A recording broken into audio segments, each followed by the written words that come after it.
when, let's say you have a piece of information that you want to share with somebody, think, how would you want somebody to share that information to you? It's like if they were just going to present information in a loving way that maintained peace and respect, what would that look like? And that's how you might want to share information with others. Whether you're commenting on Facebook, Instagram, whatever, like people will say, I get into all these fights on Facebook, Instagram, and I'm like, why? If someone says something that, is silly or whatever, just say, hey, I understand that's what your perspective is. Another way to look at it is this, and share the information and see what happens.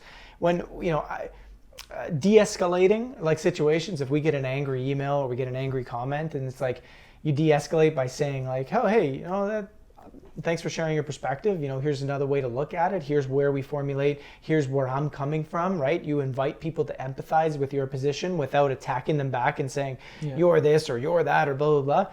And then people go, oh, I'm so sorry. I didn't mean to attack you this way. Here's what I really thought. And they kind of share their ideas. And guess what? You've opened up dialogue, right? And this is one of the key steps, whether we're talking about racism, whether we're talking about COVID, whether we're talking about what changes to make, getting beyond political sides.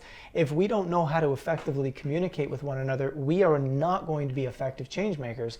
We are going to be at the mercy of divide and conquer strategies. We're going to be at the mercy of our emotions, which people can come and just trigger like this, and boom, we get set off into this big, kerfuffle, and we're arguing with each other and we're fighting.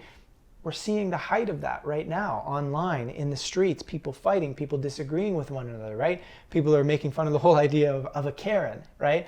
Why are they saying that? Well, this person's a Karen, that person's a Karen, because we would rather ridicule people for their beliefs than ask them where it came from, why they think that way, invite them to think and look at things in a different way. If someone's going to be, super racist towards somebody, hey, where did you get that idea from? What's that even about? Why do you think that way? Can you really characterize that person ask them questions. Don't shame them and tell them they're a horrible person, because guess what? You just further perpetuate the very thing. You think someone's going to take kindly, they say something, you attack the crap out of them, they're not going to take kindly to that. They're going to go on the defensive. Then they're going to want to hold their position even stronger. It's very rare that people change through hardcore punishment.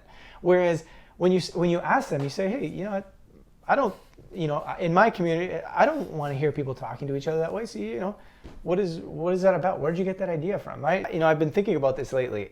I don't think it's good enough anymore to just say, hey, we need independent media, we need alternative media. I feel I want to challenge the idea and say, having conscious media. So how we define that is being conscious of what? It's being conscious of who we truly are, how our ideas are formed, how our beliefs are formed, and then you bring facts into that equation. So as you're talking about the facts of what's happening, you're also talking about our tendency to think the way we do. Where do we get our ideas? Why are ideas presented the way they are? So what we're conscious of are the inner workings of how our perceptions are formed and how we can expand our perceptions, expand our way of thinking, or expand our consciousness such that we engage with our world in a different manner. So that's what conscious media is to us.